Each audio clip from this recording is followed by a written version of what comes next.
Welcome to the Python Programming Tutorial Series for Climate Mathematics Theory and Applications, Chapter 10, Advanced Python Analysis and Plotting. In this video, we will continue to do the NCEP NCAR reanalysis example. Let's begin.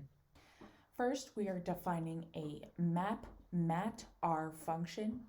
We're going to go into this function's body. We're going to set our Q variable equal to NP zeros with shape 144 by 73.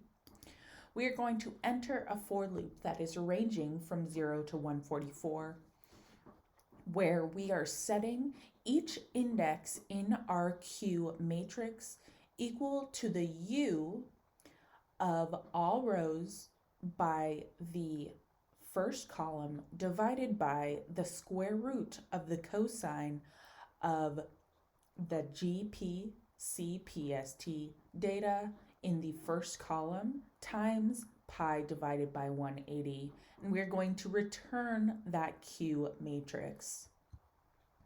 Next, we are going to reshape the data using the result of the SVD. We're going to set map_mat_r equal to the reshaped of U on the first column divided by the square root of the cosine of GPCPST on the first column times pi divided by 180. And we are reshaping this into the 73 by 144 shape. Next, we are defining a map_mat_r2 variable, and this will be our map_mat_r data with all rows and columns ranging from 0 to the size of our map_mat_r data. Next, we are going to make a unique color map dictated by our array of colors seen highlighted on the screen. We're going to reverse that array of colors, and then we are going to use the function newColMap on that colors array and name the result myColMap, which will be used for our plotting. Before we start with figure 10.7, figures 10.7 through 10.11 all have the same general setup. So after I explain the setup for figure 10.7, I will briefly explain the same setup for figures 10.8 through 10.11. First, we're going to prepare that figure using the PLT figure function, and we are also going to prepare the first subplot.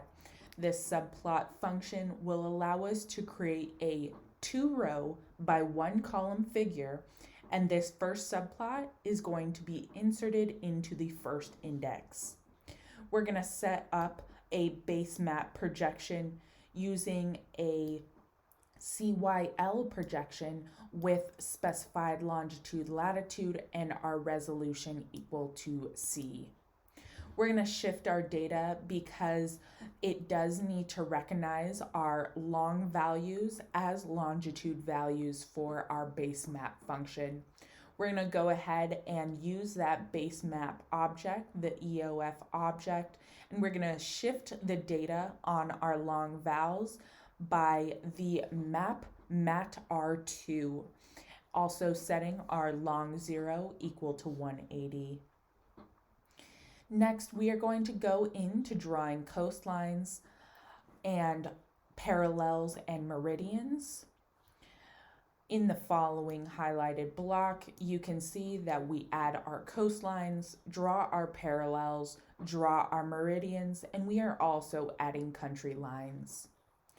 We're going to go ahead and set up a limits variable created by the line space between -0.04 and +0.04 with 51 digits in between.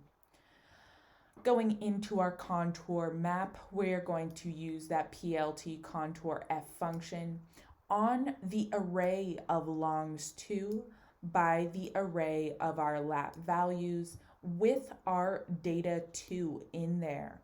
as our contour using the limits specified above, and we are also using the color map named Jet. We do need to set some labels and color bar bounds. We're going to go ahead and name our bounds variable bounds, and it is going to be the array that is highlighted on the screen. We're going to go ahead and name EFO equal to our color bar for our EOF plot. Set our tick parameters with label size equal to large. We're going to add some text to our plot right above our color bar. Set our X label equal to longitude, set our Y label equal to latitude, and set our title. Next, we're going to retrieve the principal component number 1 from the SVD. We're going to go into that VH matrix that was outputted by our SVD function, grab the 0th row by all columns. Next, we're going to open up that bottom plot dictated by subplot 212. Go ahead and create our time array using the NP array function from 1948 to 2017. Then we are going to scatter our time by our negative version of PC DAT. We are using a little dot for our marker with a face color of none and an edge color equal to black. We're also going to plot the line that is dictated by those two variables by time and the negative version of that PC DAT variable. We're going to give this plot a title, give it an X label and a Y label. We do want to ensure that we do not have anything overlapping in our two plots, which can be ensured by the PLT tight layout function. Wrapping that whole thing in a PLT show, we do get the January EOF1 from 1948 to 2018 NCEP temp data on our top plot, followed by the PC1 of the NCEP RA January SAT.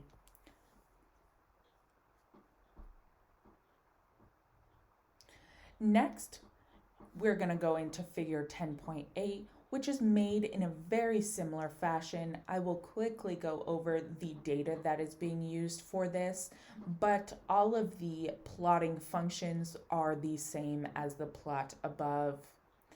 For figure 10.8, we are going to go ahead and plot the second EOF.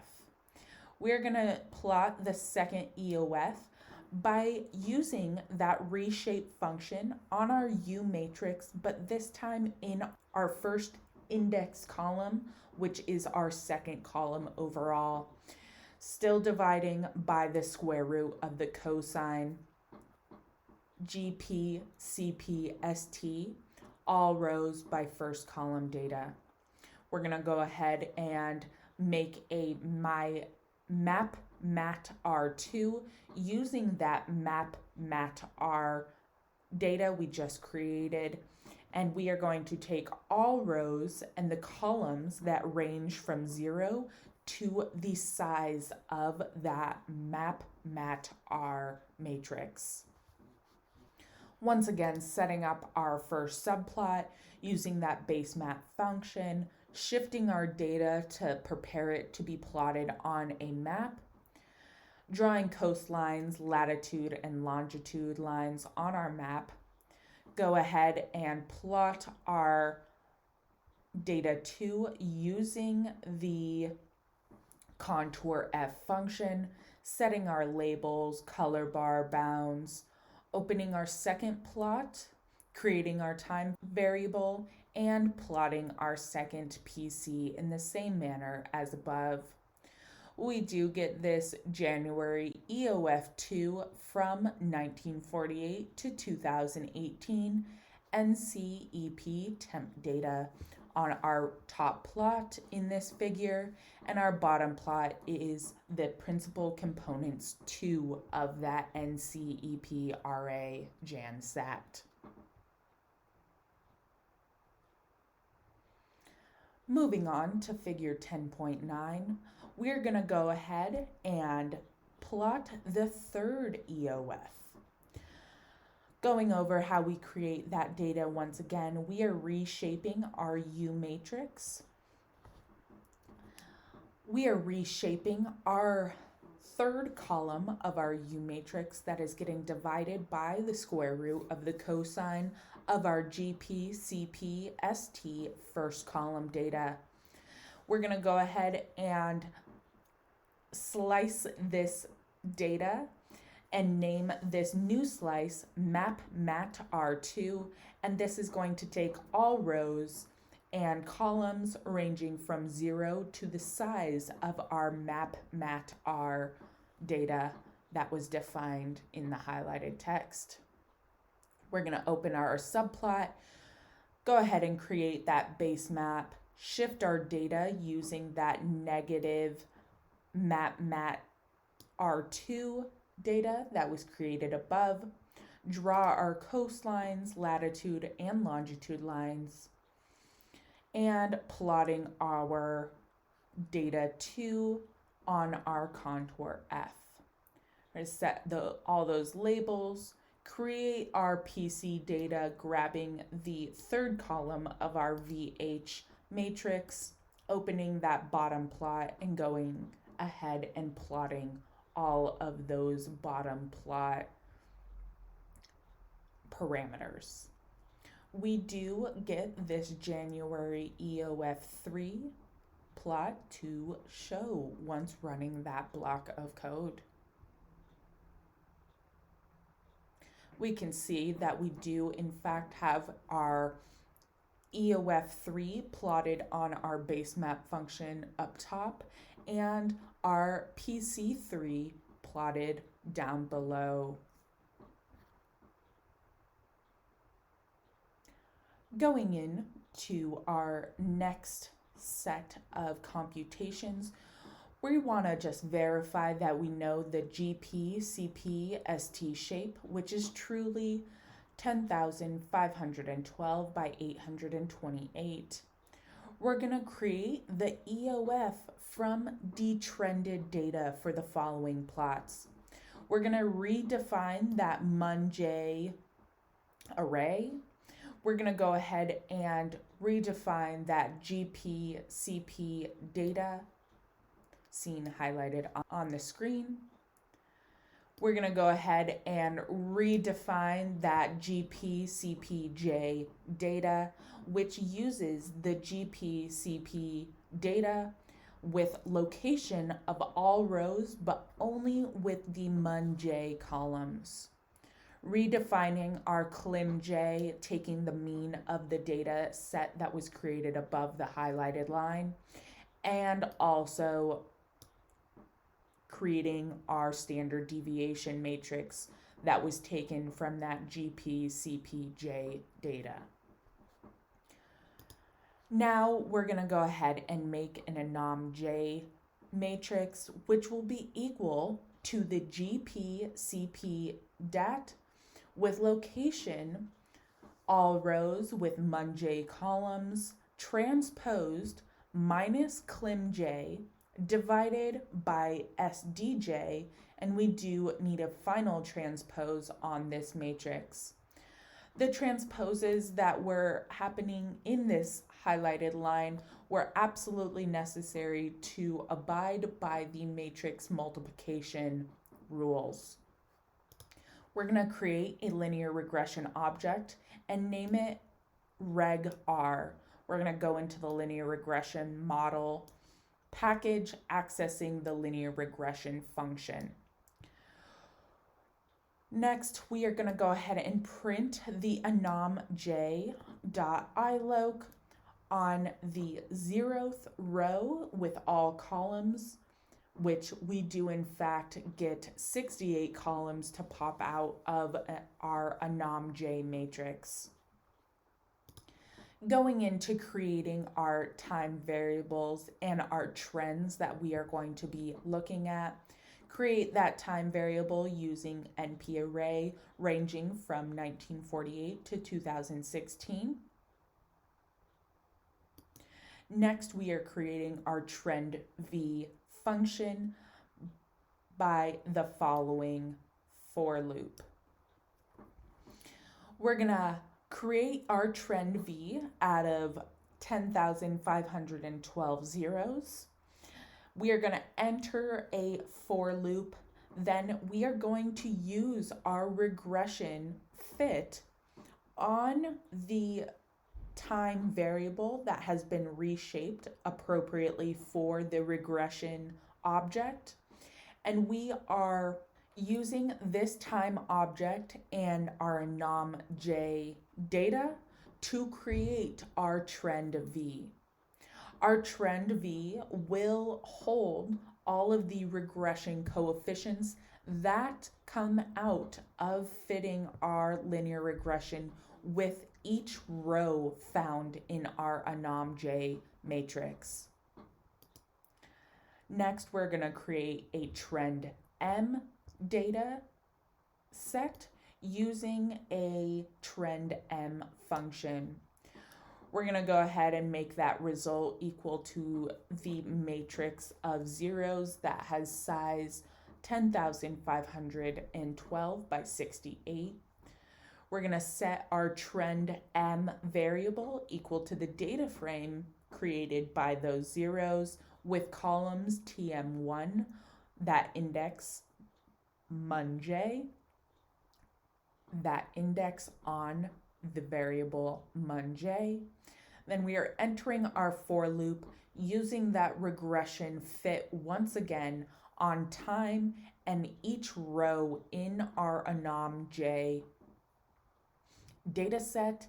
And we are also setting the result in each row equal to our regression intercept from each of those linear regression objects that we get from this for loop. And we're going to return that result once this function is ran. We're going to make a trend V instance using that trend V function and going ahead and setting the result equal to trend V. We could print out this result, and we do in fact get our regression coefficients out that can be seen highlighted on the screen. Doing a very similar thing with our trend M instances, we're going to use that trend M function, and we are going to set the result equal to trend M. To check our shapes of each of these trends, we're going to use print statements, and we do get our trend V to have a shape of 10,512, and our trend M has a shape of 10,512 by 68. Moving on, we're going to go ahead and create some data that we are going to plot for our detrended data.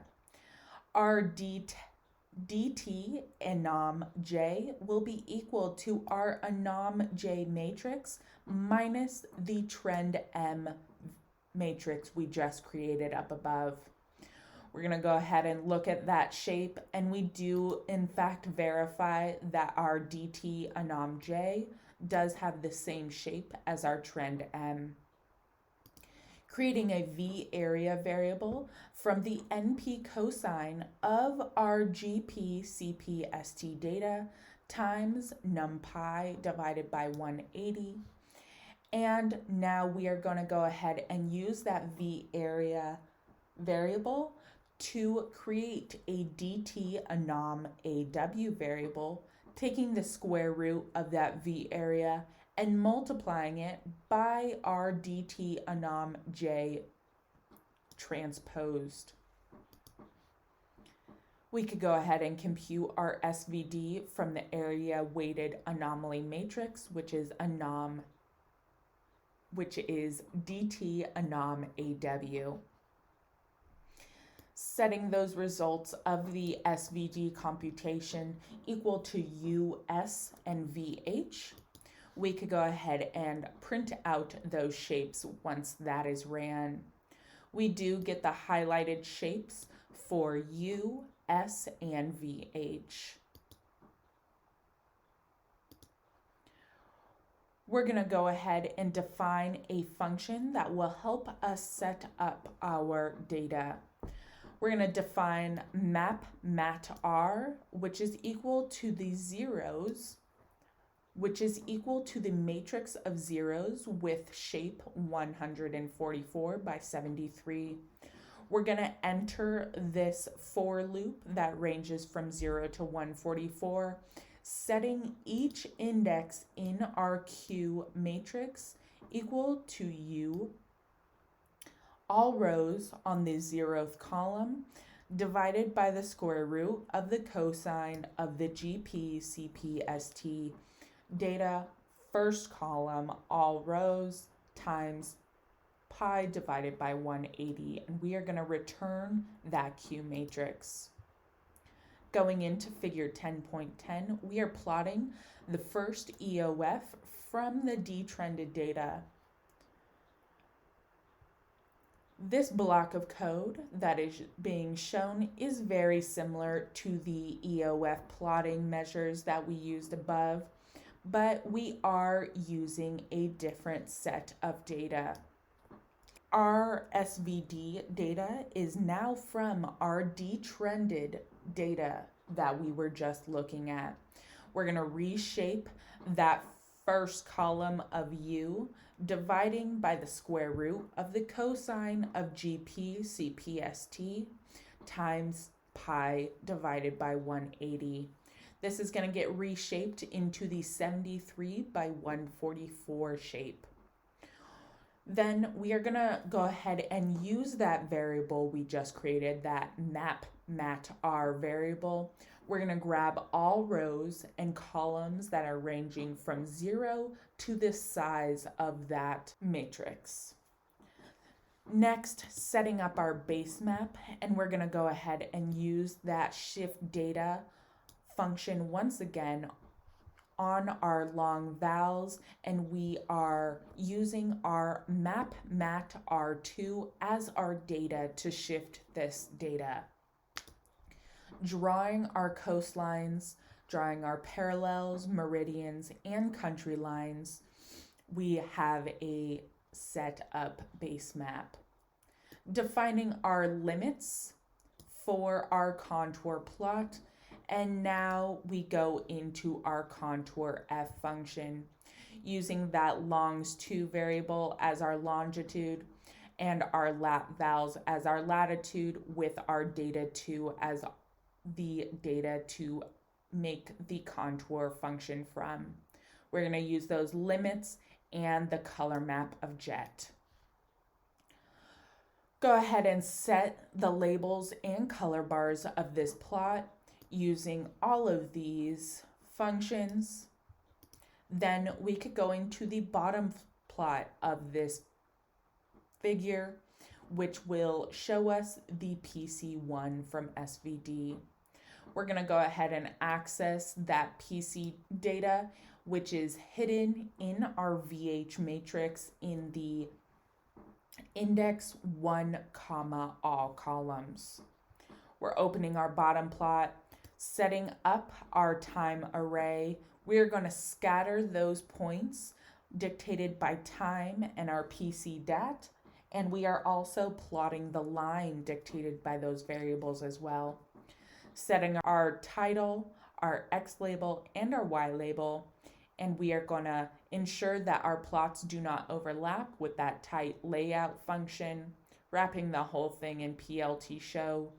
We do get January EOF 1 from 1948 to 2018 NCEP detrended standardized temp anomaly data. In our bottom plot, we have the PC1 of the NCEP RA January detrended standardized SAT.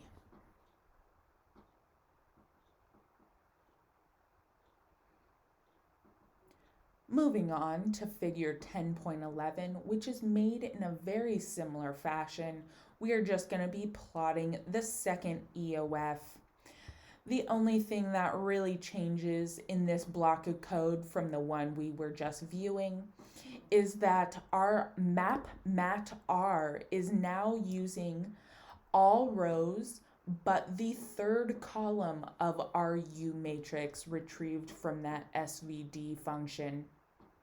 We're still reshaping it in the same shape that was used up above. We're going to go ahead and define our map mat R2 in the same way, setting up our subplots and our base map, shifting that data according to our long vowels and our map mat R2 matrix, drawing our coastlines, latitude and longitudes on the map, and plotting our EOF2 using that PLT contour function. Setting our labels and color bars, we have completed our top plot in our figure that will be shown soon.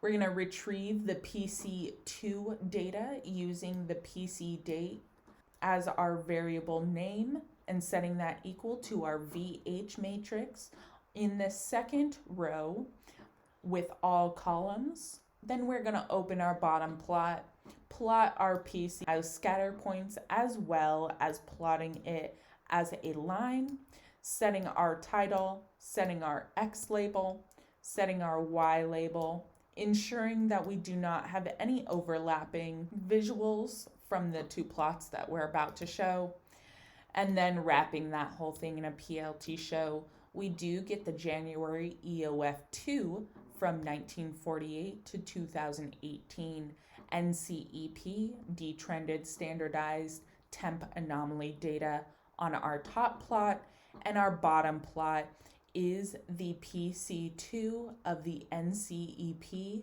RA standardized SAT from 1948 to 2018.